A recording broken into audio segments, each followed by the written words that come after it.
जय हिंद मेरे दोस्तों। आज पुनः आप लोग का हार्दिक अभिनंदन करते हैं, हार्दिक स्वागत करते हैं कौशल जी के जीएस चैनल, जो आपका एक बेहतरीन चैनल है। इस पे हम लोग जो है कि फ्री में कंटेंट को जो है कि एक बेहतरीन तरीके से हम लोग आप लोगों के लिए प्रोवाइड करते हैं और आप लोग इसे ग्रहण करके अपने आगे होने वाले सभी प्रकार के परीक्षाओं में अपना रिजल्ट सुनिश्चित कर सकते हैं। तो इसके लिए हम लोग आपको जो ये 30 से 40 मिनट का जो हम लोग लगातार सेशन करते हैं, यह बहुत ही ज़बरदस्त सेशन होता है, जैसा कि आप लोग को पता है। तो आप लोग को बता दे कि जो हम कंटेंट आपको दे रहे हैं, यह कंटेंट भले आपको फ्री में मिल रहा है, लेकिन जब आप बड़े बड़े कोचिंग पटना सब में जाइएगा तो यह कंटेंट आपको मिलने के लिए बहुत पैसा भरपाई करना होगा और उतना आपको अच्छे से समझाया भी नहीं जाएगा। जो हकीकत है, आप जाके ऑफलाइन सेंटर पे बहुत सारी कोचिंग में जब मिलिएगा तो आपको अच्छा बात बताया जाएगा, लेकिन वही क्लास में जो है कि उस तरह से आपको हर एक बच्चा पे मेहनत नहीं किया जाता है। लेकिन आप अगर किसी भी छात्र का अगर रिजल्ट होता है किसी भी एग्जाम में, तो सबसे बड़ी मेहनत उसका खुद का होता है, क्योंकि अगर खुद के मेहनत से अगर रिजल्ट नहीं होता तो कोई गांव में बैठा हुआ बच्चा बिहार दरोगा या बिहार आपका जो है कि सचिवालय में सिलेक्शन नहीं हो जाता। तो इसीलिए आप लोग ये माइंड से बात निकाल दीजिए कि हम पटना या भागलपुर या दिल्ली जाएंगे तभी मेरा सिलेक्शन होगा। ऐसा कुछ नहीं है, आप लोग का सिलेक्शन घर बैठे हो सकता है, क्योंकि आजकल ऑनलाइन का माध्यम हो चुका है और दिन रात आप एक अगर घर में कर दीजिएगा दुनियादारी छोड़ के, तो आपका सिलेक्शन आराम से हो जाएगा। तो चलिए देखिए, सबसे सिंपल बात है, आप कहीं भी चल जाइए आपको मेहनत खुद करना पड़ेगा, ठीक है, क्योंकि वैसा कोई सॉफ्टवेयर नहीं है जो आपके माइंड में डाल दिया जाए और आप जो है कि आराम से अपलोड करके आप एग्जाम निकाल लीजिए, ऐसा कुछ नहीं होता है। तो आप लोग ऐसे मेहनत करते रहिए दिन रात और अधिक से अधिक अपने दोस्तों में शेयर करने का प्रयास करवाइएगा हमारे चैनल को। तो चलिए आज का मोटिवेशनल क्वाइट है, राह संघर्ष की जो चलता है, राह यानी रास्ता, राह संघर्ष की जो चलता है वो ही संसार को बदलता है। जिसने रातों से है जंग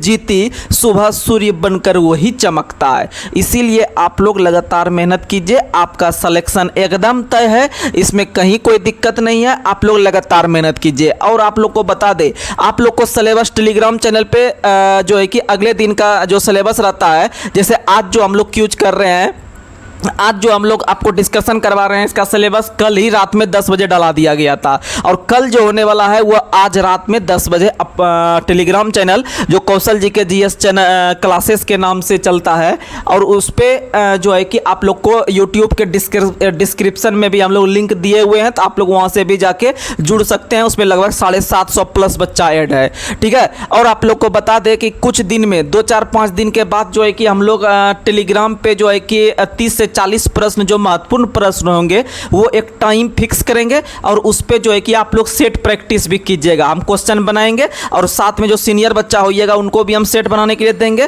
तो आप लोग लगातार उसको क्वेश्चन को बनाइएगा और डेली एगो टाइम फिक्स कर देंगे। आप लोग भी अपना राय दीजिएगा जो है कि टेलीग्राम पे कितना जैसे किया जाए नहीं किया जाए, तो आप लोग के अनुसार जो है कि समय फिक्स करके एक 50 क्वेश्चन का जो है कि जीके जीएस करंट अफेयर्स का जो है कि एक 50 प्रश्न का हम लोग जो है कि करेंगे क्वेश्चन जो है कि प्रैक्टिस, ठीक है, डेली टेलीग्राम पे। तो चलिए आज का हम शुरुआत करते हैं। यह सेशन लगभग 40 मिनट का सेशन होने वाला है, जो कि आपका एक से बढ़कर एक प्रश्न होगा। तो चलिए आज का पहला सवाल बिना कोई देरी किए हुए, आज का पहला सवाल है कि मानक तीरंदाजी स्पर्धा में प्रयुक्त होने वाले लक्ष्य में कितने वृत्त होते हैं।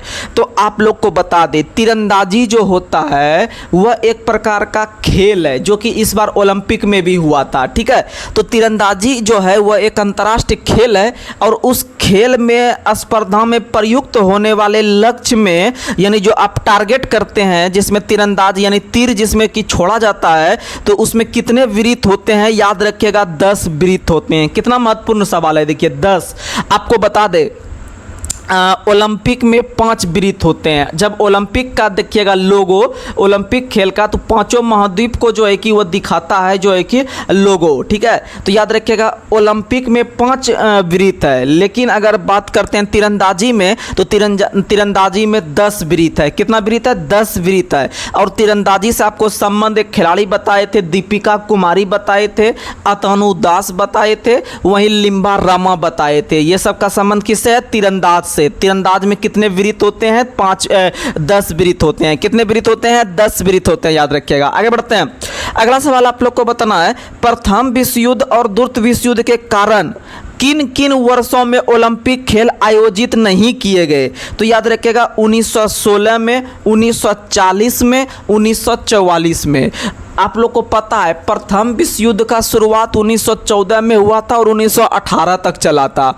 इसी बीच में 1916 में ओलंपिक खेल नहीं हुआ था। वहीं दूसरा विश्व युद्ध का शुरुआत 1939 से लेके 1945 तक चला था। इसी बीच में 2 विश्व कप नहीं हुआ था। कौन कौन नहीं हुआ था? 1940, 1944। तो याद रखिएगा विश्व युद्ध के कारण कितना ओलंपिक खेल नहीं हुआ है? तो 3 नहीं हुआ है। कितना नहीं हुआ है? 3 नहीं हुआ है, याद रखिएगा। और आधुनिक ओलंपिक खेल का शुरुआत 1896 से हुआ है। कब से हुआ है? 1896 से हुआ है। और इस बार जो 2024 का जो ओलंपिक खेल हुआ वह पेरिस में हुआ 33 नंबर का, जिसमें पहला देश अमेरिका है और दूसरा देश चाइना है। और भारत का स्थिति जो है याद रखिएगा, भारत के में स्थान पे है? तो भारत 71 स्थान पे है।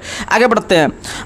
वहीं अगर बात करते हैं कि 1896 में जो ओलंपिक खेल हुआ था वह किस शहर में हुआ था? पहला आधुनिक ओलंपिक, तो याद रखिएगा एथेंस में। कहाँ में हुआ था? एथेंस में हुआ था, याद रखिएगा। वहीं अगर हम बात करते हैं कि 2024 का कहाँ हुआ? तो पेरिस में। 2028 का कहाँ होगा? तो लॉस एंजिल्स में। वहीं 2032 का कहाँ होगा? ब्रिस्बेन में। 2032 का कहाँ होगा? तो ब्रिस्बेन में होगा। आप लोग याद रखिएगा 2032 का कहाँ में होगा? तो ब्रिस्बेन में होगा। कहाँ होगा? ब्रिस्बेन में। यानी 2 से 32 ओलंपिक खेल, राइट। आगे बढ़ते हैं। अगला सवाल आप लोग को बताना है कि लेट बॉल, स्ट्रोक बॉल और नो लेट किस खेल का हिस्सा है? तो लेट बॉल, स्ट्रोक बॉल और नो लेट जो हिस्सा है वह किसका है? तो स्क्वैश का।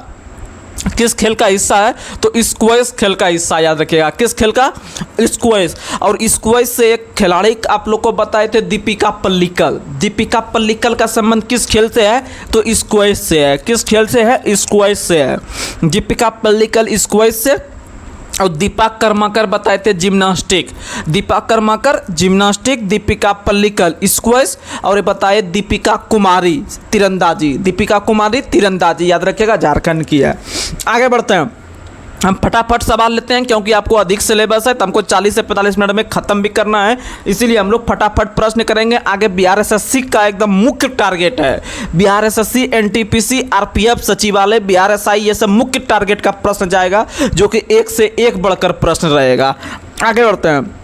अगला सवाल है, टेबल टेनिस में जिस अवधि के दौरान गेंद खेल में होती है उसे क्या कहते हैं? उसे रैली कहते हैं। क्या कहते हैं? रैली। तो आप उसे दिमाग लगाइएगा। यानी जब देखते होंगे बड़े बड़े नेता लोग आते होंगे तो उसमें आदमी लोग जो पहुंचते हैं उसको कहते हैं रैली में गया है। कहाँ गया है? रैली में। यानी जब नेता फील्ड में रहता है तो उसको रैली कहते हैं। उसी तरह टेबल टेनिस में जिस अवधि के दौरान गेंद खेल के मैदान में होता है उसको रैली कहते हैं। क्या कहते हैं? रैली। और टेबल टेनिस से संबंधित एक बहुत महत्वपूर्ण खिलाड़ी है जिसका नाम है मनिका बत्रा। मनिका बत्रा का संबंध किस खेल से है? टेबल टेनिस से है। किस खेल से है? टेबल टेनिस से है, याद रखिएगा। मनिका बत्रा का संबंध किस खेल से है? तो टेबल टेनिस से, याद रखिएगा। आगे बढ़ते हैं। अगला सवाल आप लोग को बताना है, क्रिस्टियानो रोनाल्डो का संबंध किस देश से है? क्रिस्टियानो रोनाल्डो पुर्तगाल के हैं। कहाँ के हैं? पुर्तगाल के हैं। और इसका संबंध फुटबॉल से है। किस खेल से है? फुटबॉल से। और विश्व का सबसे, अगर पूछेगा विश्व का सबसे मनोरंजक वाला खेल कौन सा है? तो फुटबॉल ही है। और फुटबॉल खेल का पुराना नाम जो है क्या है? याद रखिएगा, सॉकर। क्या नाम है? सॉकर।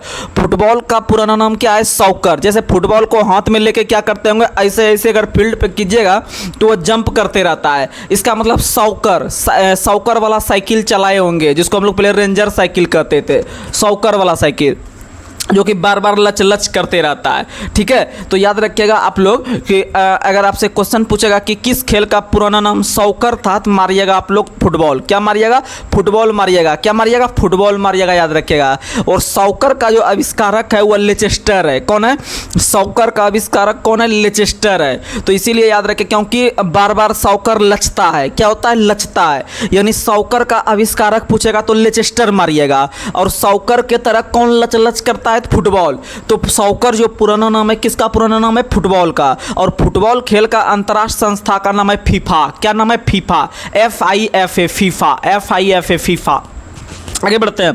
वहीं अगर बात करते हैं हम लोग, लियोनेल मेसी कहाँ का है? अर्जेंटीना का। लियोनेल मेसी कहाँ का है? अर्जेंटीना का। किलियन एम्बाप्पे कहाँ का है? फ्रांस का। किलियन एम्बाप्पे कहाँ का है? फ्रांस का। वहीं अगर हम बात करते हैं आपको कि फुटबॉल में जो काला वाला जो हिस्सा होता है, फुटबॉल देखते होंगे ब्लैक और वाइट होता है फुटबॉल पे, तो काला वाला हिस्सा जो है उसको पेले कहते हैं। फुटबॉल में काला वाला हिस्सा क्या कहते हैं? पेले कहते हैं। और फुटबॉल में आपका हीलियम गैस का प्रयोग किया जाता है, आप लोग याद रखिएगा। और हीलियम का खोज लोकेयर ने किया है। और हीलियम आवर्त सारणी में याद रखिएगा आपका एक अक्र गैस का उदाहरण है। बहुत अच्छा सवाल है। आगे बढ़ते हैं। वहीं अगर हम बात करते हैं आपका हवाई जहाज के जो आपका टायर होता है उसमें अब नाइट्रोजन गैस भरते हैं। पहले हीलियम भरते थे, लेकिन अगर आप अब आंसर अगर हीलियम मारिएगा तो गलत हो जाएगा। तो वायुयान के टायर में अब नाइट्रोजन गैस भरते हैं। और नाइट्रोजन का खोज रदरफोर्ड ने किया है। हीलियम का खोज लोकेयर ने, लेकिन नाइट्रोजन का खोज जो किया है वह रदरफोर्ड ने किया है। और नाइट्रोजन का जो परमाणु संख्या होता है वह 7 होता है। नाइट्रोजन 7, ऑक्सीजन 8, ओ से ऑक्सीजन, ओ से 8, ओ से ऑक्सीजन, ओ से 8 और नाइट्रोजन 7। राइट, आगे बढ़ते हैं।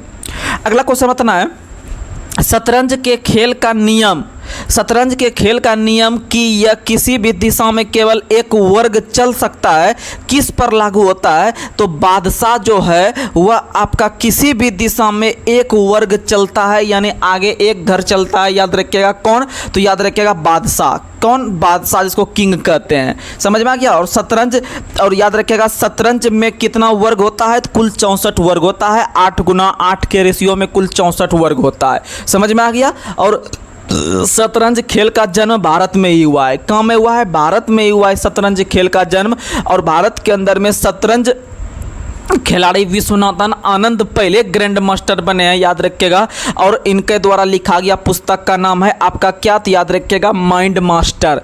माइंड मास्टर जो आत्मकथा है वह विश्वनाथन आनंद का है। और विश्वनाथन आनंद जो है वह शतरंज खेलते हैं, यानी चेस खेलते हैं। और चेस खेलने में बहुत माइंड की आवश्यकता होती है, उसका मास्टर बनना पड़ेगा माइंड का। इसीलिए माइंड मास्टर पुस्तक के लेखक कौन है? तो विश्वनाथन आनंद है, जो कि शतरंज खेलते हैं। और याद रखिएगा विश्वनाथन आनंद ही पहले ऐसे भारतीय बनते हैं जिन्हें 1991-92 में जिन्हें 1991-92 में आपका मेजर ध्यानचंद खेल रत्न पुरस्कार, या फिर उसको पहले जो कहते थे राजीव गांधी खेल रत्न पुरस्कार दिया गया था। आप लोग याद रखिएगा। और प्रत्येक वर्ष विश्व खेल दिवस कब मनाते हैं? राष्ट्रीय खेल दिवस कब मनाते हैं? 29 अगस्त को। राष्ट्रीय खेल दिवस 29 अगस्त को मनाते हैं, मेजर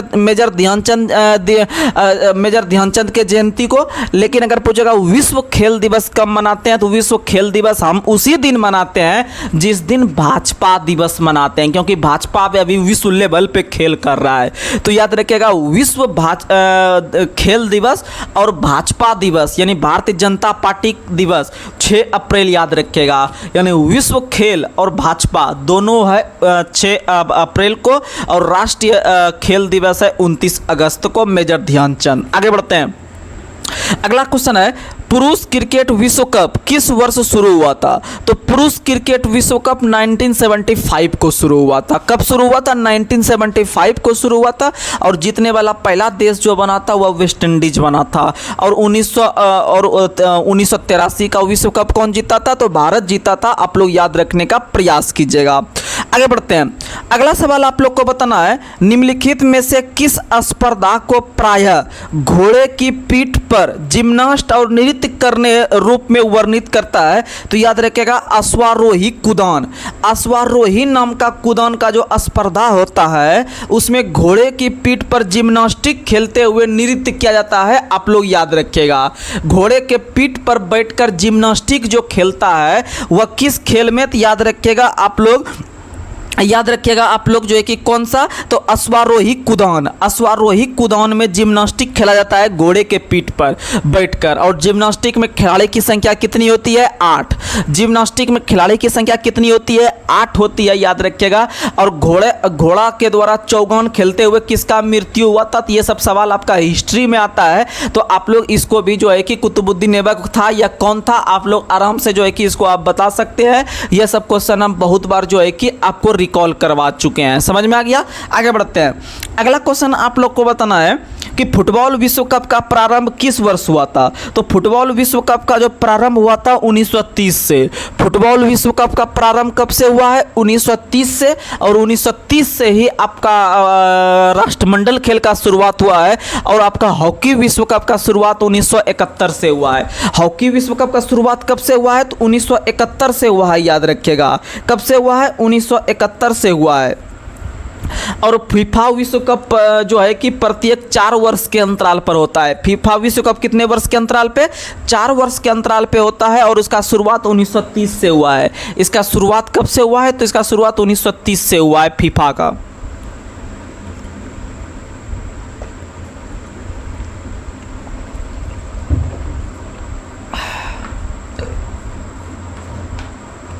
फीफा का शुरुआत कब से हुआ है? तो 1930 से। और राष्ट्रमंडल खेल का शुरुआत 1930 से। और आपका क्या कहते हैं, एशियाई खेल का शुरुआत, तो एशियाई खेल का शुरुआत जो हुआ है 1951 से। 1951 से हुआ है। और भारत में कितना बार? तो 2 बार। आपको कल भी हम बता चुके हैं। भारत में एशियाई खेल कितना बार? 2 बार। पहली बार 1951 में दिल्ली में, दूसरी बार 1982 में। और राष्ट्रमंडल खेल भारत में कितनी बार? तो राष्ट्रमंडल खेल भारत में 1 बार, 2010 में दिल्ली के अंदर में। राइट, आगे अगला सवाल आप लोग को बताना है। और हॉकी विश्व कप का शुरुआत 1971 से। हॉकी विश्व कप का शुरुआत 1971 से। आगे बढ़ते हैं। विश्व का प्रथम फुटबॉल क्लब कौन सा था? Sheffield football club. विश्व का प्रथम फुटबॉल क्लब कौन सा था? Sheffield football club. विश्व का प्रथम फुटबॉल क्लब कौन सा था? तो शेफील्ड फुटबॉल क्लब। और भारत का सबसे पुराना फुटबॉल क्लब कौन सा है? तो मोहन बगान। भारत का सबसे पुराना फुटबॉल क्लब कौन सा है? तो मोहन बगान। और विश्व का सबसे पुराना फुटबॉल क्लब कौन सा है? तो शेफील्ड फुटबॉल क्लब, याद रखिएगा, जो कि इंग्लैंड में स्थापित हुआ था। और फीफा का स्थापना कब हुआ है? तो फीफा का स्थापना 1904 में हुआ है। कितने देश के द्वारा मिलाकर? तो कुल 7 देशों के द्वारा फीफा का स्थापना 1904 में किया गया था, याद रखिएगा। आगे बढ़ते हैं। और फीफा का मुख्यालय कहाँ है? फीफा का मुख्यालय ज्यूरिख में है। फीफा का मुख्यालय कहाँ है? ज्यूरिख। ज्यूरिख कहाँ है? स्विट्जरलैंड में। और कल आपको बताए थे ओलंपिक का मुख्यालय कहाँ है? तो ओलंपिक कमेटी का मुख्यालय लोसाने में है। और लोसाने भी कहाँ है? स्विट्जरलैंड में। लोसाने भी कहाँ है? तो स्विट्जरलैंड में। आगे बढ़ते हैं। प्रथम दक्षिण एशियाई संघ खेल का आयोजन कब और कहाँ हुआ था? तो दक्षिण एशियाई यानी कि आपका सार्क देश जो होता है उसके अंतर्गत जो खेल हुआ था पहली बार 1984 में काठमांडू में। तो याद रखिएगा, प्रथम दक्षिण एशियाई संघ खेल का आयोजन कब और कहाँ हुआ था? तो 1984 में काठमांडू में। और दक्षेश यानी सार्क का मुख्यालय भी कहाँ है? काठमांडू में। याद रखिएगा, सार्क का मुख्यालय भी कहाँ है? काठमांडू। काठमांडू जो है वह कहाँ की राजधानी है? तो याद रखिएगा, नेपाल की राजधानी कहाँ है? काठमांडू। नेपाल की राजधानी कहाँ है? काठमांडू, जो कि बागमती नदी के किनारे है। और नेपाल का संविधान जो लागू हुआ था 2015 को। कब लागू हुआ है? 2015 को। और नेपाल का जो झंडा है उसमें दोहरे त्रिभुज के तरह बना है। कैसा बना हुआ है? दोहरे त्रिभुज के तरह नेपाल का झंडा बना हुआ, याद रखिएगा। और संविधान दिवस भारत में कब मनाते हैं? तो 26 नवंबर को। आगे बढ़ते हैं। अगला क्वेश्चन आप लोग को बताना है। अगला क्वेश्चन, भारतीय एथलेटिक्स महासंघ का गठन किस वर्ष किया गया?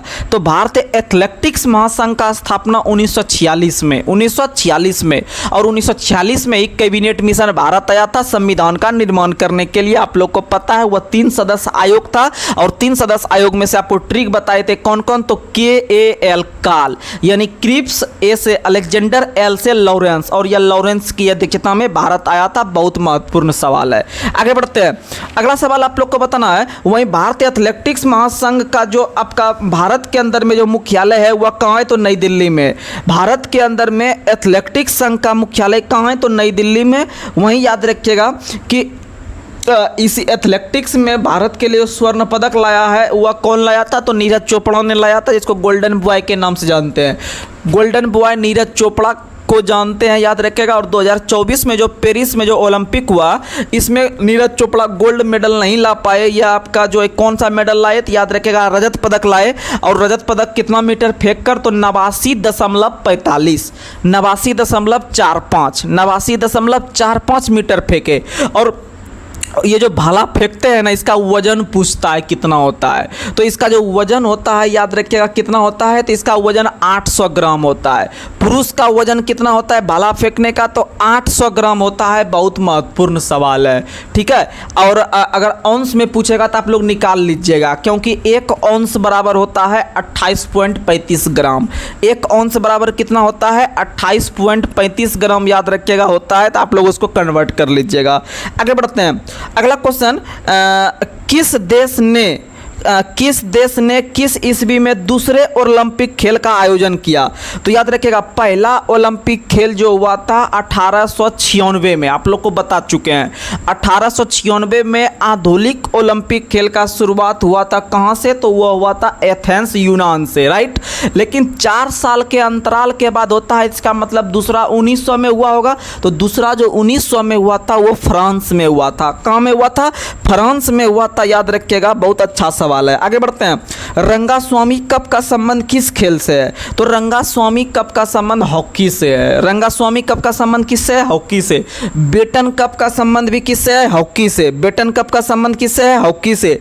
वहीं आगा खां कप का संबंध भी किससे है, तो हॉकी से। लेकिन पूछेगा आपको दिलीप ट्रॉफी किससे है, क्रिकेट से। दिलीप ट्रॉफी हो गया, सीके नायडू ट्रॉफी हो गया, देवधर ट्रॉफी हो गया, रणजी ट्रॉफी हो गया, एशिया कप हो गया, ईरानी ट्रॉफी हो गया, आईसीसी चैंपियंस ट्रॉफी हो गया। तो ये सब किससे है, तो याद रखिएगा क्रिकेट से। वहीं अगर पूछेगा बंडोडकर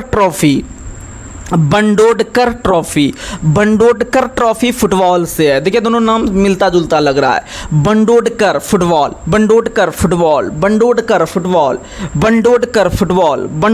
फुटबॉल, बहुत यूनिक क्वेश्चन है ये, कम किताब में आपको पढ़ने के लिए मिला होगा। तो याद रखिएगा बंडोडकर ट्रॉफी का संबंध किससे है, फुटबॉल से। डुरंड ट्रॉफी का संबंध भी किससे है, फुटबॉल से। फेडरेशन कप का संबंध भी किससे है, फुटबॉल से। मर्डेगा कप का संबंध भी किससे, फुटबॉल से। डीसीएम ट्रॉफी का संबंध भी किससे है, तो फुटबॉल से। ये सब क्वेश्चन आप याद रखिएगा। आगे बढ़ते हैं। अगला सवाल आप लोग को बताना है कि विलियम जोन्स कप का संबंध किस खेल से है, तो विलियम जोन्स शब्द का संबंध बास्केटबॉल से है। किससे है, बास्केटबॉल से। आगे बढ़ते हैं। अगला सवाल आप लोग को बताना है कि शतरंज का एकमात्र ऐसा मोहरा कौन सा है जो एल आकार में किसी भी वर्ग में जा सकता है, तो याद रखिएगा घोड़ा। कौन जा सकता है, एल आकार में, तो घोड़ा जा सकता है, याद रखिएगा। यानी कि वो आपका 2.5 अक्षर चलता है। आगे बढ़ते हैं। अगला क्वेश्चन आप लोग को बताना है नेताजी सुभाष चंद्र बोस राष्ट्रीय खेल संस्थान कहाँ है, तो नेताजी सुभाष राष्ट्रीय खेल संस्थान जो है वह पटियाला में है। कहाँ में है, पटियाला में। और पटियाला कहाँ पड़ता है, पंजाब में। पटियाला कहाँ पड़ता है, पंजाब में। पटियाला कहाँ है, पंजाब में। तो याद रखिएगा नेताजी सुभाष चंद्र खेल संस्थान का स्थापना 1961 में हुआ था। याद रखिएगा कहाँ में, तो पटियाला में। और यह पटियाला जो है यह एशिया का सबसे बड़ा खेल संस्थान है। नेताजी सुभाष चंद्र बोस, बहुत फेमस सवाल है, राइट। आगे बढ़ते हैं। अगला सवाल है ओवल स्टेडियम का संबंध किस खेल से है, क्रिकेट से। ओवल स्टेडियम का संबंध किस खेल से है, क्रिकेट से। ओवल स्टेडियम का संबंध किस खेल से है, क्रिकेट से, याद रखिएगा। और क्रिकेट को खिलाने की सबसे बड़ी अंतर्राष्ट्रीय संस्था जो है वह आईसीसी है। कौन है, आईसीसी है, यानी इंटरनेशनल क्रिकेट काउंसिल है, याद रखिएगा। और इसका स्थापना 1909 में हुआ था। और इसका मुख्यालय कहाँ में है, तो यूएई में, दुबई में स्थित है। यूएई के अंदर एक शहर है दुबई में इसका मुख्यालय है आईसीसी का। आगे बढ़ते हैं। फुटबॉल के गोल पोस्ट के बीच की दूरी कितनी होती है, तो फुटबॉल के गोल पोस्ट के बीच की दूरी जो होती है वह कितना, तो 7.32 मीटर। 7.32 मीटर यानी लगभग आपका 24 फीट होता है। फीट में पूछता है, यहाँ मीटर में दे दिया है, जिसमें भी पूछे आप मार दीजिएगा। तो आपको याद रखने के लिए 24 फीट तनिको सिंपल होता है, तो याद रखिएगा कि आपका फुटबॉल में जो गोल होता है, गोल जहाँ पर एक रहता है आपका फुटबॉल को बचाने के लिए कि गोल नहीं हो जाए, पीछे में जो रहता है गेट कीपर, तो याद रखिएगा उसको, यानी गोलकीपर, तो याद रखिएगा उसको क्या कहते हैं। तो आप लोग याद रख लीजिएगा कि उसका लंबाई कितना होता है, तो 24 फीट होता है, 24 फीट। यानी जब आपको फीट में पता हो गया तो आप मीटर में निकाल सकते हैं, क्योंकि 1 मीटर में 3.3 फीट होता है। 1 मीटर में लगभग 3.3 फीट होता है। तो लगभग आपका जो है कि जब यहाँ पर दे गया है आपका 7.32, तो 7 या 21 32 या 94 लगभग आपका जो है कि आपका 24 फीट के बराबर पुर जाएगा। आगे बढ़ते हैं। अगला सवाल आप लोग को बताना है कि निम्नलिखित में से कौन सा घुड़सवारी प्रतियोगिता नहीं है। ऑप्शन है ड्रेसेज, ऑप्शन है वोल्टिंग, ऑप्शन है स्प्रिंट और चौथा ऑप्शन है सो जंपिंग। तो याद रखिएगा स्प्रिंट। स्प्रिंट शब्द का संबंध जो है कि आपका घुड़सवारी प्रतियोगिता से नहीं है। स्प्रिंट शब्द का संबंध किससे नहीं है, घुड़सवारी से नहीं है, याद रखिएगा। अच्छा सवाल है। आगे बढ़ते हैं। अगला सवाल है वॉलीबॉल खेल में प्रत्येक टीम में कितने खिलाड़ी होते हैं। तो वॉलीबॉल खेल में प्रत्येक टीम में कितने खिलाड़ी होते हैं, तो 6 खिलाड़ी होते हैं। कितने खिलाड़ी होते हैं, 6 खिलाड़ी होते हैं। और वॉलीबॉल को मूल रूप से मिनटोनेट खेल कहा जाता है। यानी क्वेश्चन पूछेगा किस खेल को मिनटोनेट खेल के नाम से भी जाना जाता है। जैसे भी कुछ देर पहले आपको फुटबॉल को बताए सॉकर, फुटबॉल को क्या बताए सॉकर, तो याद रखिएगा फुटबॉल को क्या बताए सॉकर। तो उसी तरह से आपको याद रखना है मिनटोनेट खेल किसे कहा जाता है, तो वॉलीबॉल को। किसे कहा जाता है, वॉलीबॉल को, याद रखिएगा। अगला सवाल, प्रथम राष्ट्रमंडल खेलों का आयोजन किस वर्ष किया गया। तो प्रथम राष्ट्रमंडल खेलों का आयोजन 1930 में हैमिल्टन कनाडा में खेला गया और भारत इस राष्ट्रमंडल में शामिल नहीं हुआ। भारत राष्ट्रमंडल 1934 वाला में शामिल हुआ था। आपका याद रखेगा, बहुत अच्छा सवाल है, ठीक है। और 1934 में जो राष्ट्रमंडल खेल हुआ था वह लंदन में हुआ था, उसी में भारत शामिल हुआ था। वहीं अगर हम बात करते हैं राष्ट्रमंडल दिवस और ओलंपिक दिवस, दोनों आपको हम रिकॉल करवाए थे पिछले दिनों। तो राष्ट्रमंडल दिवस जो होता है वो 24 मई को, राष्ट्रमंडल दिवस 24 मई, और 23 जून को होता है ओलंपिक दिवस। 23 जून को होता है ओलंपिक। और जब हम ओलंपिक का बात करेंगे तो ओलंपिक के मसाल में क्या ठो आपका वृत्त है, तो 5 गो। लेकिन तीरंदाजी में क्या गो वृत्त होता है, तो याद रखिएगा 10 वृत्त होता है। कितना वृत्त होता है, 10 वृत्त होता है, याद रखिएगा। आगे बढ़ते हैं। अगला सवाल आप लोग को बताना है। अगला सवाल बताइएगा, हॉकी के खेल के दौरान किसी उल्लंघन के बाद यदि खिलाड़ी को पीला कार्ड दिखाया जाता है तो उसे डैश समय के लिए पिच से बाहर कर दिया जाता है। याद रखिएगा 5 मिनट। कितना मिनट, 5 मिनट। अगर हॉकी खेल में किसी खिलाड़ी को पीला कार्ड दिखा दिया गया एम्पायर के द्वारा तो उसको कितना मिनट के लिए बाहर कर दिया जाएगा, तो 5 मिनट के लिए। पीला कार्ड जो होता है वह किसके लिए, तो 5 मिनट के लिए पेनल्टी दिया जाता है। और लाल कार्ड अगर दे दिया तो लाल कार्ड में अस्थायी रूप से खेल से निलंबित कर दिया जाता है खिलाड़ी को। तो 2-3 प्रकार का कार्ड होता है, जैसे कि लाल कार्ड तो ऐसे ब्रेक कर दिया। लेकिन अगर देगा पीला कार्ड, तो पीला कार्ड जो दिया जाता है कितना समय के लिए बाहर किया जाता है, तो पीला कार्ड में 5 मिनट, लाल में अस्थायी रूप से बाहर, पीला में कितना मिनट, 5 मिनट, पीला में कितना मिनट, 5 मिनट। लेकिन अगर ग्रीन कार्ड दिखाएगा तो कोई मामूली या फिर छोटा सा गलती के लिए दिखाता है आपका ग्रीन कार्ड। ऐसे ग्रीन का मतलब हमेशा पॉजिटिव होता है, यानी सही रास्ता पे होता है। समझ में आ गया। तो 3 गो कार्ड, पीला कार्ड सबसे पहले लाल दिखाएगा भैया खतरा है, आप सीधा बाहर। वहीं अगर आपको दिखाएगा पीला का मतलब होता है आप संभल जाइए, यानी थोड़ा सा आपको समय लैप्स करेगा लेकिन फिर से घुसा देगा 5 मिनट के बाद, ठीक है। यानी लाल में अस्थायी रूप से बाहर, पीला में 5 मिनट के लिए बाहर, और ग्रीन में जो है कि आपको छोटा बहुत गलती के लिए जो है कि आपको दिखाएगा, आप संभल जाइए। राइट। आगे अगला सवाल आप लोग को बताना है, सैयद मोदी इंडिया इंटरनेशनल किस खेल में आयोजित किया जाता है, तो बैडमिंटन में। सैयद मोदी इंडिया इंटरनेशनल किस खेल में आयोजित किया जाता है, तो बैडमिंटन में। किस में होता है, बैडमिंटन में, याद रखिएगा। आगे बढ़ते हैं। अगला सवाल आप लोग को बताना है, कबड्डी में प्रथम अर्जुन पुरस्कार विजेता कौन थे। तो कबड्डी में प्रथम अर्जुन पुरस्कार विजेता जो थे वो थे सहानंद महादेव सेठे। सहानंद महादेव सेठी। और आपका अर्जुन पुरस्कार का शुरुआत कब से हुआ है? 1961 से। अर्जुन पुरस्कार का शुरुआत 1961 से और कलिंग पुरस्कार 1952 से। कलिंग पुरस्कार 1952 से याद रखेगा। तो चलिए अब हम लोग इतिहास का कुछ महत्वपूर्ण प्रश्न को देख लेते हैं, उसके बाद फिर हम लोग लूसेंट पे चलेंगे, जो कि आपका जो टॉपिक दिया हम टॉपिक से ही बात कर रहे हैं। आपका रिवीजन अधिक से अधिक कीजिएगा आप लोग, और जो भी क्वेश्चन आपको थोड़ा कन्फ्यूजन टाइप का लगेगा आप लोग नोट डाउन भी कर सकते हैं कॉपी में। इससे आपका एक शॉर्ट नोट्स बनेगा और आपको फास्ट रिकॉल करने में अच्छा कंटेंट जो रहेगा वो आपको जल्दी रिकॉल होगा। ठीक है, तो इसीलिए आप लोग कुछ क्वेश्चन कॉपी में भी लिख के वीडियो को पॉज करके आप कॉपी में भी नोट डाउन कीजिएगा, उसको बार बार आप रिविजन कीजिएगा। आगे बढ़ते हैं। लॉर्ड विलियम बेंटिंक 1828 में भारत का गवर्नर बनने से पहले वह कहाँ का गवर्नर था? तो याद रखिएगा मद्रास का। कहाँ का? मद्रास का। आपको पता है बंगाल के प्रथम गवर्नर कौन थे? तो भैया आप लोग को पता है रॉबर्ट क्लाइव। बंगाल के प्रथम गवर्नर रॉबर्ट क्लाइव, क्योंकि 1757 के युद्ध से गवर्नर का पद आया था और उसी गवर्नर का पद को धारण करने वाला पहला व्यक्ति कौन बना था? तो रॉबर्ट क्लाइव। उसके बाद फिर जो है कि 1773 के रेगुलेटिंग एक्ट के तहत बंगाल के गवर्नर को जो है कि गवर्नर जनरल कर दिया गया। तो उस पद पर बैठने वाले पहले व्यक्ति वारन हेस्टिंग बने थे और इसी का पदनाम बदलकर 1833 अधिनियम के तहत भारत का गवर्नर जनरल कर दिया गया।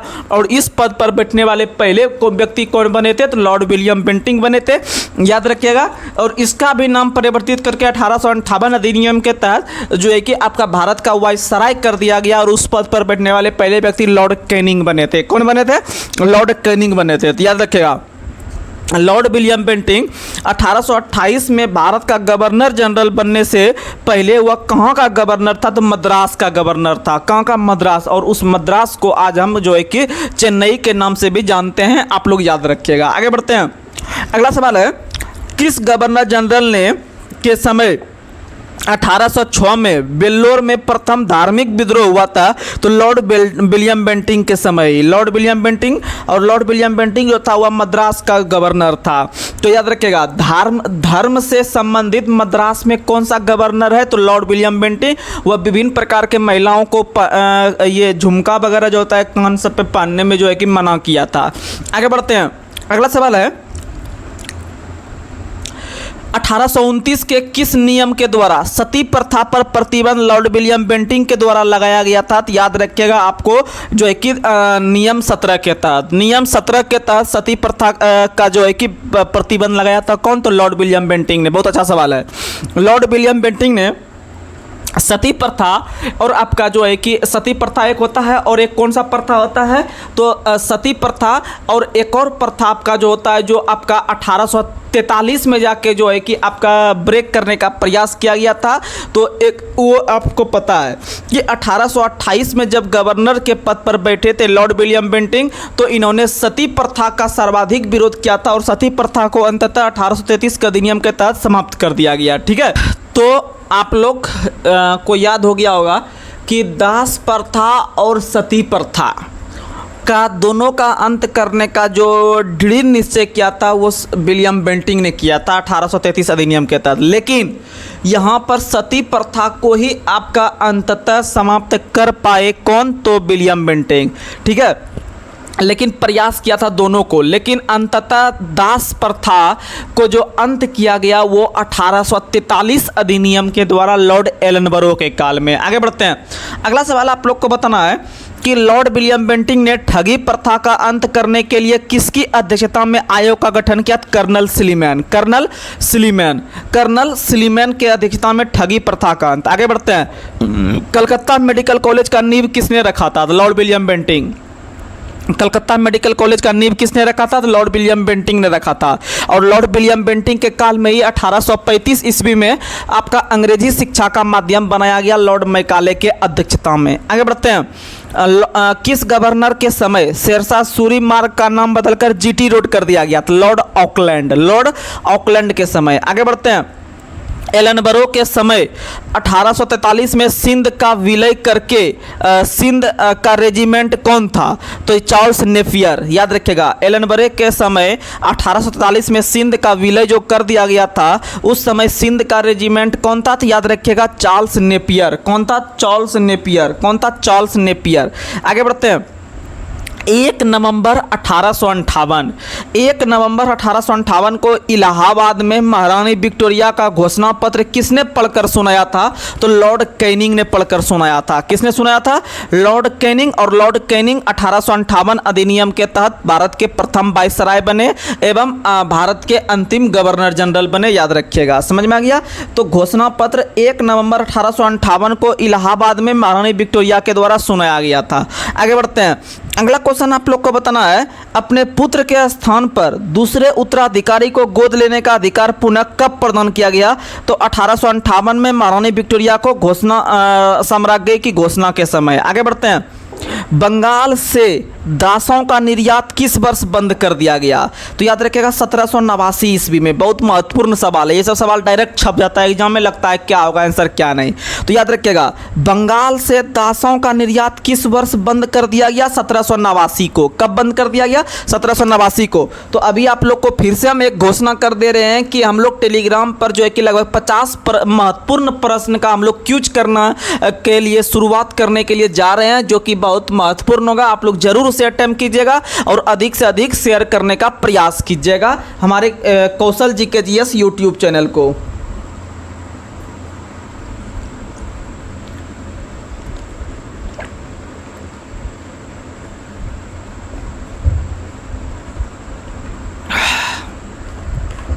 चलिए आगे बढ़ते हैं।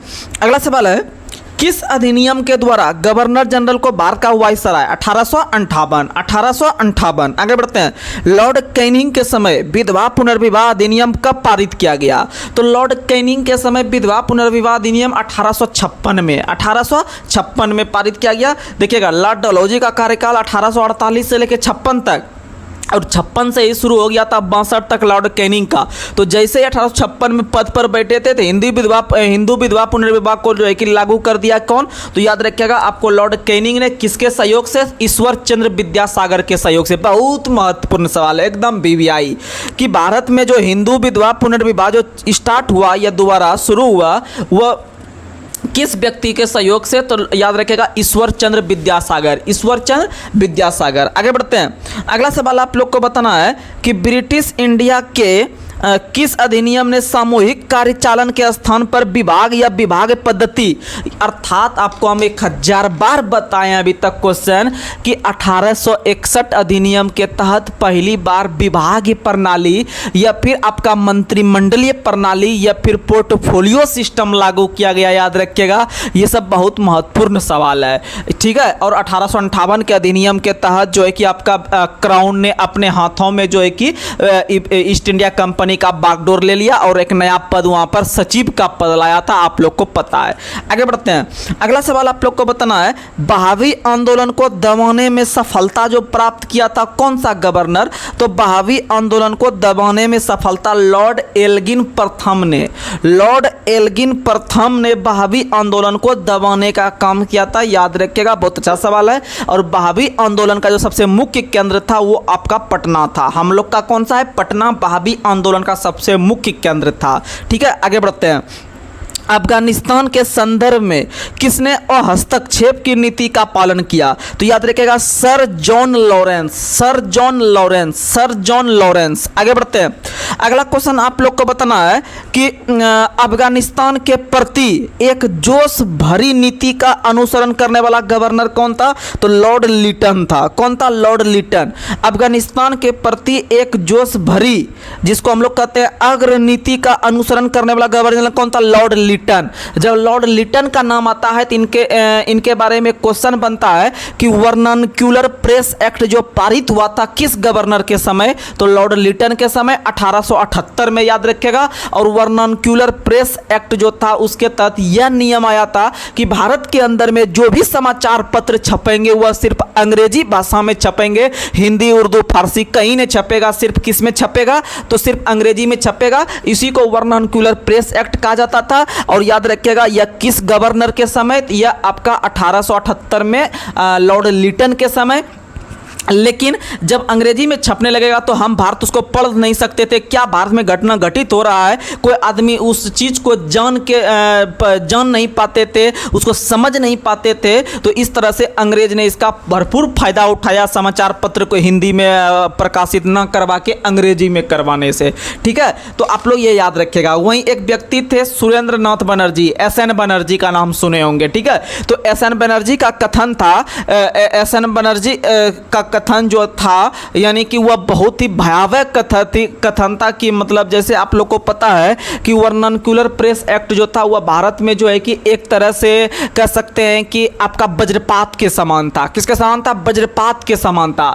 भारत में वर्नाक्युलर प्रेस एक्ट का लागू होना एक वज्रपात के समान था, यानी कि जैसे बारिश में जो आपका जब मेघ गरजता है तो वज्रपात होता है, जिसको हम लोग कहते हैं गाँव घर में ठनका गिरना। ठीक है, वज्र गिरना या वज्रपात होना, जिसमें कि किसान या फिर जो बाहर में काम करते हैं, अधिकतर जो बारिश में रहते हैं, उनका देहांत हो जाता है। ठीक है, तो आप याद रखिएगा। उसी तरह से वज्रपात के समान कौन बताया है? SN बनर्जी ने बताया है। और वही SN बनर्जी याद रखिएगा इंडियन एसोसिएशन का स्थापना भी किया था आगे चल के 1882 में, और वहां पर जाकर जो है कि अंततः आपका लॉर्ड रिपन के द्वारा इस वर्नाक्युलर प्रेस एक्ट को समाप्त कर दिया। क्या कर दिया? समाप्त। तो दो क्वेश्चन आपको याद रखना है, वर्नाक्युलर प्रेस एक्ट को लागू किसने किया था? 1878 में लिटन के द्वारा, और उसको समाप्त 1882 में लॉर्ड रिपन के द्वारा। लिटन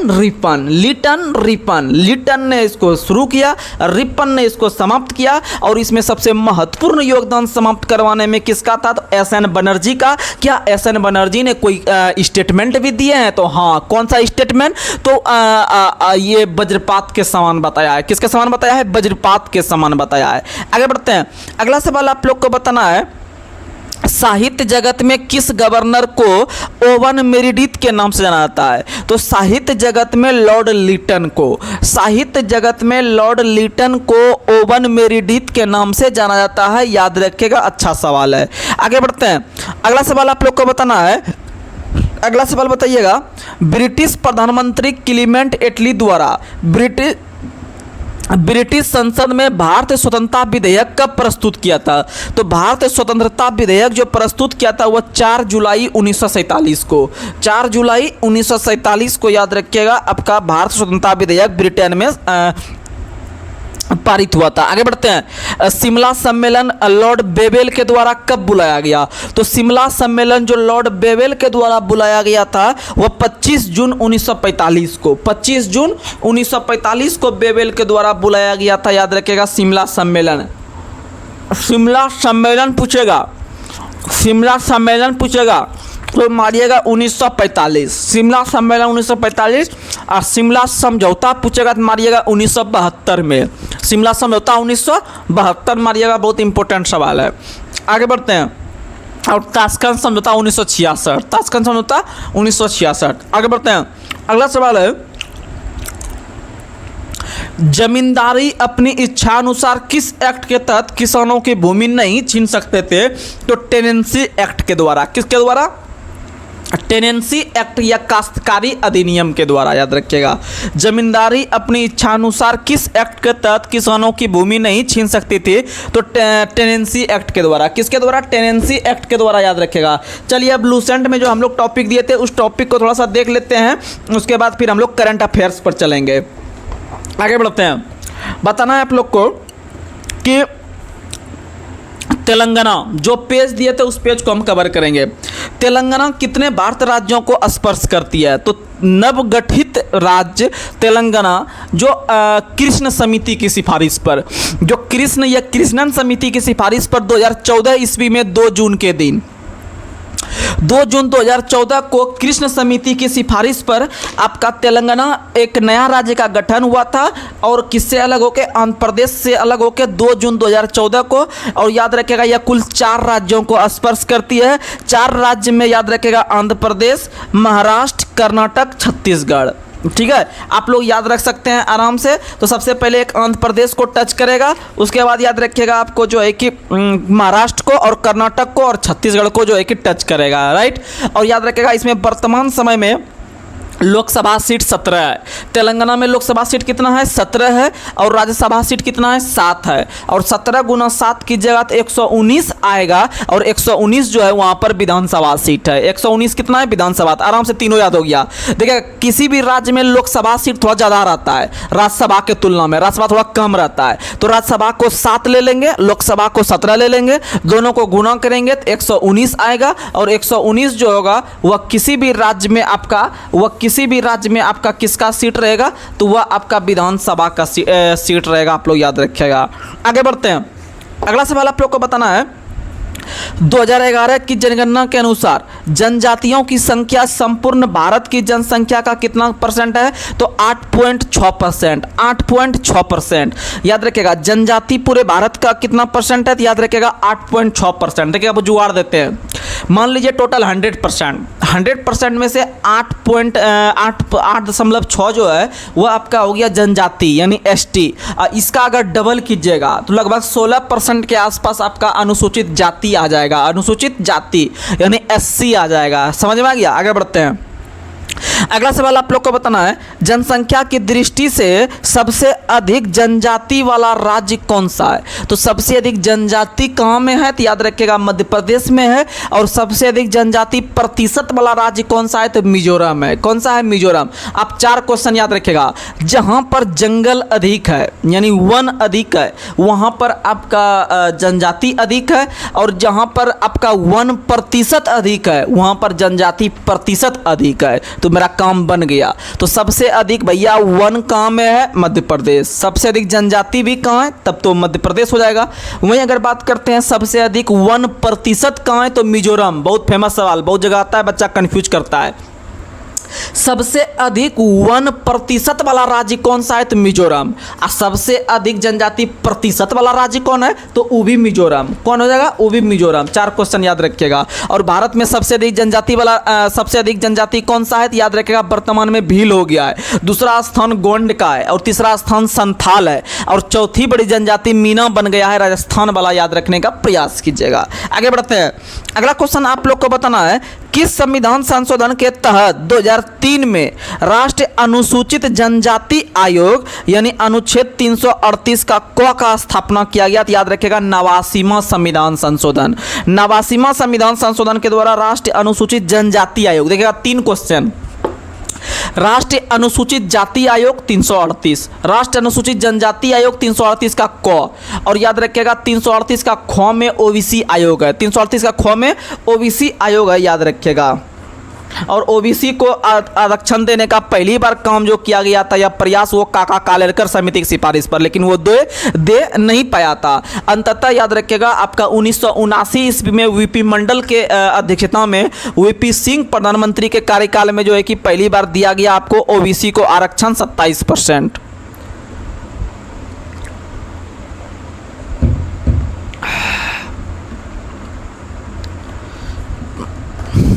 आगे बढ़ते हैं।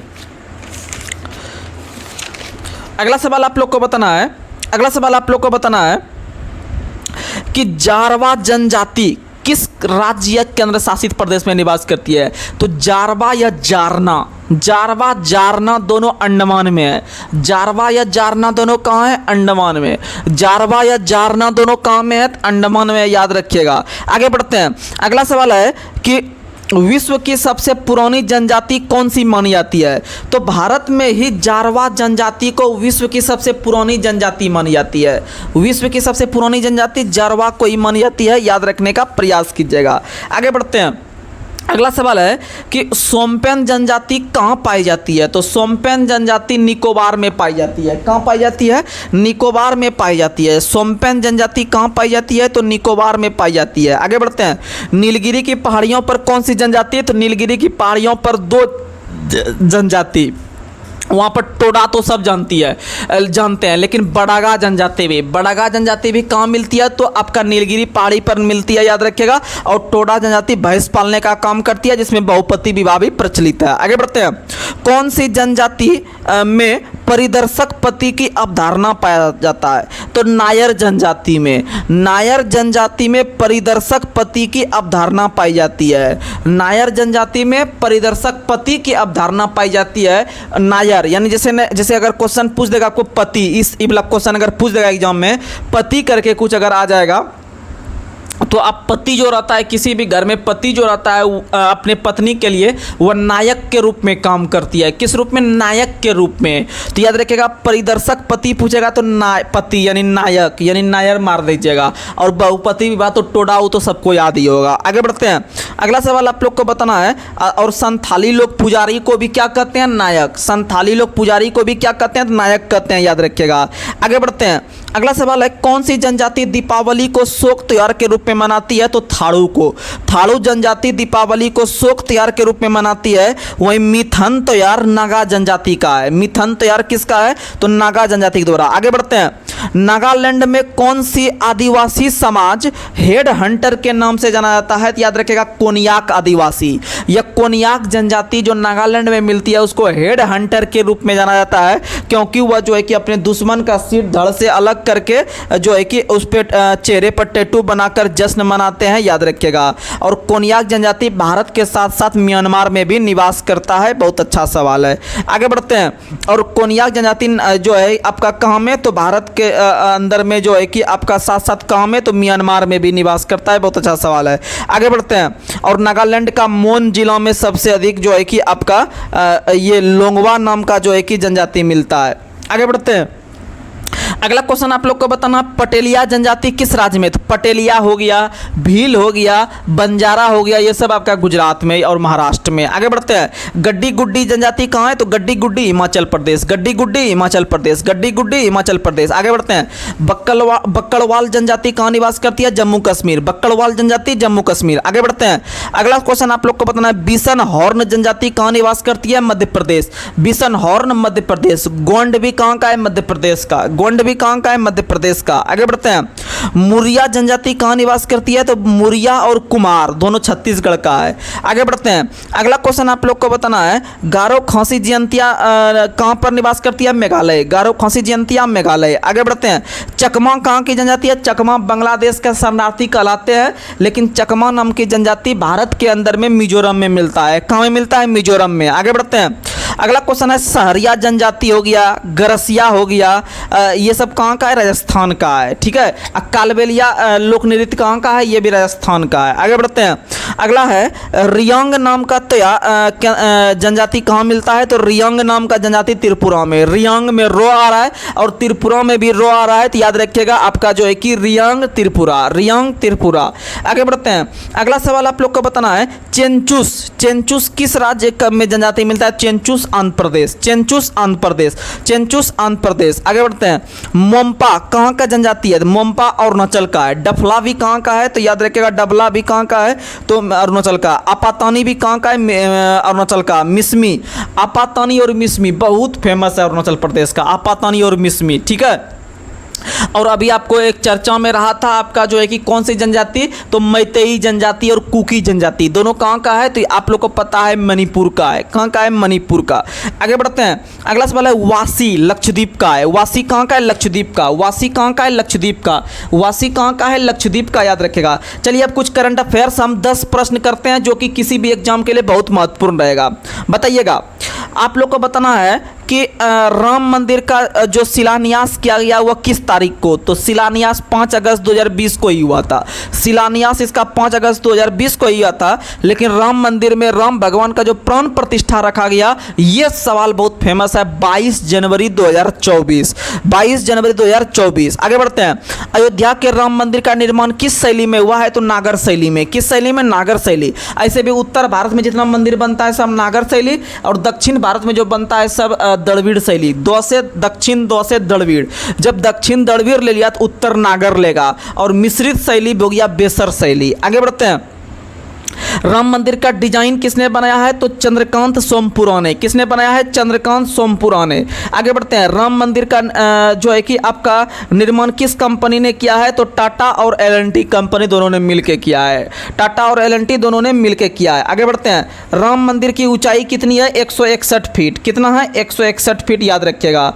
आगे बढ़ते हैं, अगला क्वेश्चन आप लोग को बताना है, नकटी पक्षी अभ्यारण्य भारत के किस राज्य में है? तो नकटी पक्षी अभ्यारण्य हो गया और नागी पक्षी अभ्यारण्य हो गया, दोनों भारत के बिहार राज्य में जमुई जिला के अंतर्गत स्थित है, याद रखिएगा, जमुई जिला में। और यह हाल ही में दोनों रामसर साइट का भी दोनों को दर्जा मिल गया, इसलिए बिहार में रामसर साइट कितना हो गया? 3 में से जो पहले से चलते आ रहा था एक कामरताल झील था जो कि बेगूसराय में है, जो कि गोखुर झील का उदाहरण है। और नागी और नकटी दोनों पक्षी अभ्यारण्य है जमुई में, ये दोनों 81-82 बना था और अभी बढ़कर 3 गो और बढ़ गया है।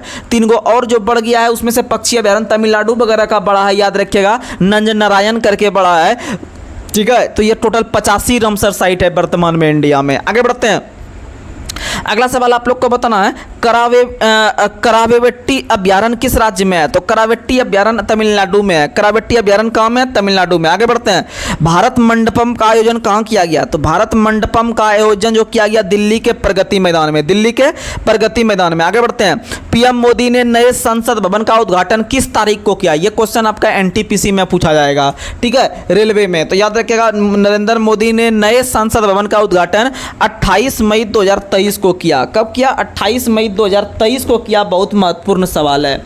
चलिए अब स्पीडी का जो हम एक पेज दिए थे उससे 10 सवाल पूछते हैं, बहुत वीवीआई। बताइएगा, ला लीगा ट्रॉफी का संबंध किस खेल से है? फुटबॉल से। किससे है? फुटबॉल से।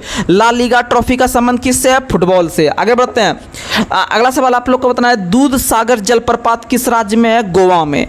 दूध सागर जलप्रपात किस राज्य में है? गोवा में। और याद रखिएगा, गोवा की राजधानी पणजी है। पणजी जो है वह मांडवी नदी के किनारे है।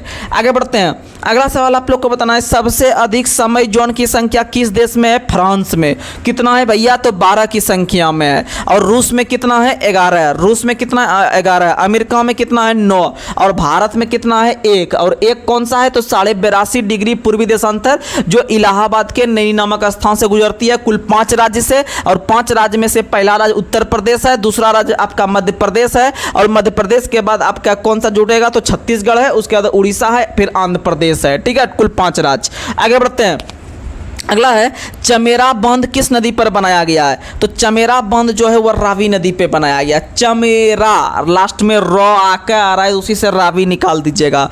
क्या निकाल दीजिएगा? रावी। और रावी नदी का पुराना नाम क्या था? परुसनी। रावी नदी का पुराना नाम क्या है? परुसनी। रावी नदी का पुराना नाम क्या है? परुसनी, याद रखिएगा। आगे बढ़ते हैं, अगला सवाल बताना है, एंथुरियम त्योहार किस राज्य में मनाया जाता है? तो एंथुरियम त्योहार मिजोरम का है। एंथुरियम त्योहार कहाँ का है? मिजोरम का। एंथुरियम त्योहार कहाँ का है? मिजोरम का। अगला सवाल है, तसोगमो झील किस राज्य में है? तो तसोगमो झील जो है वह सिक्किम में है। तसोगमो झील कहाँ में है? सिक्किम में है। तसोगमो झील कहाँ में है? सिक्किम में। आगे बढ़ते हैं, अगला सवाल आप लोग को बताना है, अगला सवाल, तलाजा गुफाएं किस राज्य में है? तो तलाजा गुफाएं जो है वो गुजरात में है। तलाजा गुफाएं कहाँ में है? तो गुजरात में। तलाजा गुफाएं कहाँ में है? गुजरात में। आगे बढ़ते हैं, व्यष्टि अर्थशास्त्र के जनक के रूप में किसे जाना जाता है? तो व्यष्टि अर्थशास्त्र के जनक के रूप में अल्फ्रेड मार्शल को, अल्फ्रेड मार्शल को जाना जाता है। आगे बढ़ते हैं, अगला क्वेश्चन है, यस बैंक के संस्थापक कौन थे? राणा कपूर। यस बैंक के संस्थापक कौन थे? राणा कपूर। एक क्वेश्चन, एक आप गाना सुने होंगे, ये क्या कहते हैं, राणा जी माफ़ कर देना, ऐसे करके गाना सुने होंगे ना, राणा जी माफ़ कर देना। इसका मतलब है कि राणा जो है हमेशा आपके यस में रहता है। किस में रहता है? यस में रहता है। तो यस नाम के व्यक्ति, यस नाम जो है वह आपका राणा जी का है। यस नाम किसका है? राणा जी का। और गाना में जो राणा जी है वह पति के लिए इंगित करता है। तो पति जी हमेशा पत्नी के लिए यस रहते हैं। क्या रहते हैं? यस। यानी जो भी काम पत्नी बोलेगी वह आपका पति जो होंगे, मतलब पत्नी के जो पति होंगे, ठीक है, तो आप यस रहते होंगे। कोई काम हुए कि नहीं हुए, उनका काम यस होना चाहिए। सब क्या होना चाहिए? यस, क्योंकि आप राणा जी के रूप में काम कर रहे हैं, ठीक है। तो याद रखिएगा, यस, यस यस बैंक के संस्थापक कौन है? तो राणा कपूर। यस बैंक के संस्थापक कौन है? राणा कपूर। आगे बढ़ते हैं, अगला सवाल बताना है कि मीर जाफर को किस वर्ष पुनः बंगाल के नवाब के रूप में प्रतिस्थापित किया गया? तो यह धोखेबाज थे, इसीलिए इनको 1764 ईस्वी में पुनः बंगाल के रूप में प्रतिष्ठित किया गया। आगे बढ़ते हैं, अगला सवाल है मुरलेन राष्ट्र उद्यान किस राज्य में है? तो मुरलेन कहाँ है? मिजोरम में। मुरलेन कहाँ है? मिजोरम में। मुरलेन कहाँ है? मिजोरम में। इटांकी अभ्यारण्य कहाँ है? तो इटांकी अभ्यारण्य जो है वह कहाँ है? तो याद रखिएगा, इटांकी अभ्यारण्य नागालैंड में है। इटांकी अभ्यारण्य कहाँ में? नागालैंड। और नागालैंड राज्य का स्थापना 13वां संविधान संशोधन 1963 के द्वारा, 13वां संविधान संशोधन 1963 के द्वारा नागालैंड राज्य का स्थापना किया गया। याद रखने का प्रयास कीजिएगा। तो चलिए आज का सेशन का हम यहीं पर समाप्ति करते हैं। आप लोग जो है कि बड़े अच्छे से मेहनत कीजिएगा। तो चलिए आज के सेशन को यहां पर समाप्त करते हैं। तब तक के लिए जय हिंद, जय भारत।